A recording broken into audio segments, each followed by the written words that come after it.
Саламатсыздар ма, құрметті оқырмандарым. Бүгін біз осындай сөмкенің аузын жасайтын боламыз, қақпағын, иә. Мінекей осындай тік бұрыштысынан үш бұрыштыға шейін әкеліп, оны қазір көрсетем қалай істейтінімізді. Әдеттегідей міне төрт бұрышты етіп тоқып аламыз да. Енді мына жерден екінші мошақтан бастадым, байқадыңыздар ма? Екінші мошақтан бастағанда біз қазір мен отырған жақтан оң жағымыздағы лескаға үш мошақты кигізіп, соңғысынан біз түйін жасаймыз да, петелька, е. Сол жақтағы лесканы соған кіргіземіз. Мінекей қараңыздар осылай. Енді әдеттегідей бізде лескамыз біреу үстінде, біреу астында болады. Осы астындағы лесканы жанындағы мошаққа кіргіземіз.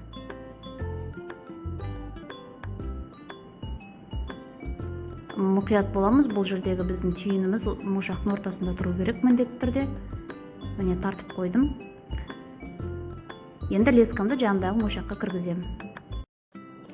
Енді ары қаратай біз әдеттегідей тоқып шығамыз. Бұл жерде менде 4 бұрыштың 11 мошақтан тұратын болса, біз 10-шы мошаққа дейін тоқитын боламыз.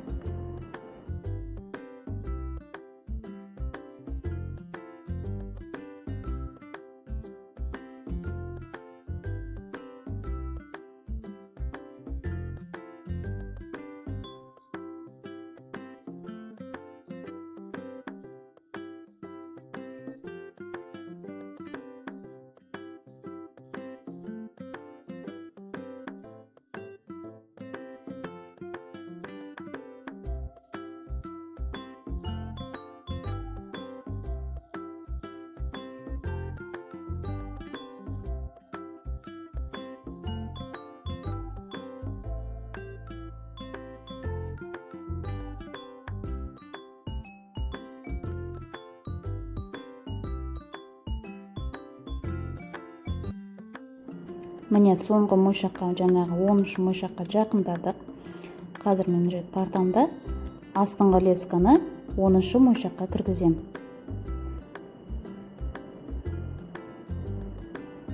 Міне. Енді жаңағы сол астыңғы лескама 2 мошақты ілем. Енді бұл әдеттегі бұрылыс сияқты жасаймыз да, жоғарғы лескамызды жоғарыға шығаруымыз керек. Бұл жерде мен түйін жасайым. Үстіңгі тұрған лесканы түйінге енгізем.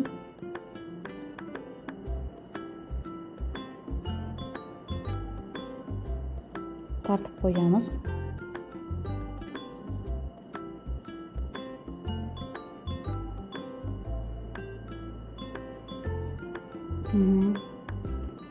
Енді біз жаңағы 10-шы лескадан тоқтасақ, енді бізде 9 мошақтың 8-нен бастауымыз керек. Яғни соңындағысына емес, жаңағы 2-ші мошаққа біз содан бастауымыз керек. 2-ші мошақтан, міне осы жерден.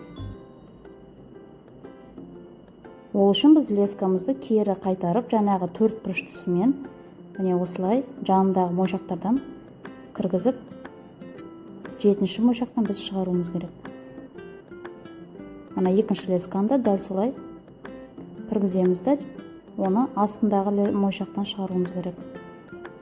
Міне екеуін қарама-қарсы көрдіңіздер ме? 2-ші мошақтан басталдық. Арман қаратай әдеттегідей тоқимыз.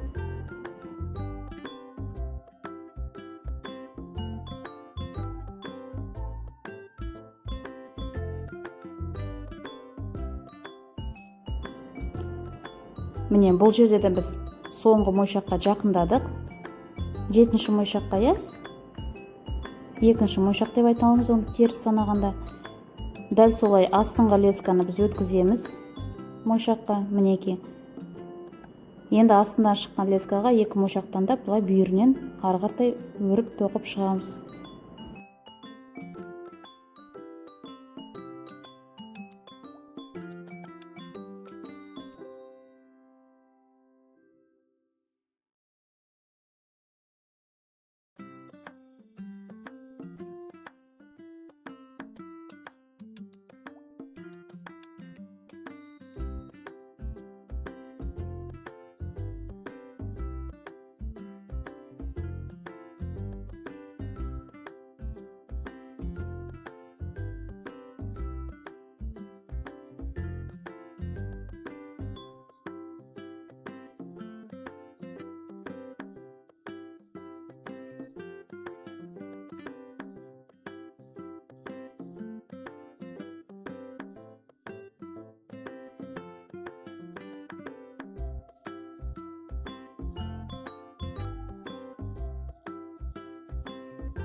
Міне біздің соңғы әрекетіміз, бұл біздің осы қатардағы соңғы ромбик. Жалпы біздің үш бұрышымыздың соңғы ромбигін міне осылай аяқтаймыз әдеттегідей. Одан кейін барып лескамызды өзіміздің үйренген әдіс бойынша тығып кесіп тастаймыз. Біздің сөмкеміздің үш бұрышы дайын болды. Іске сәт!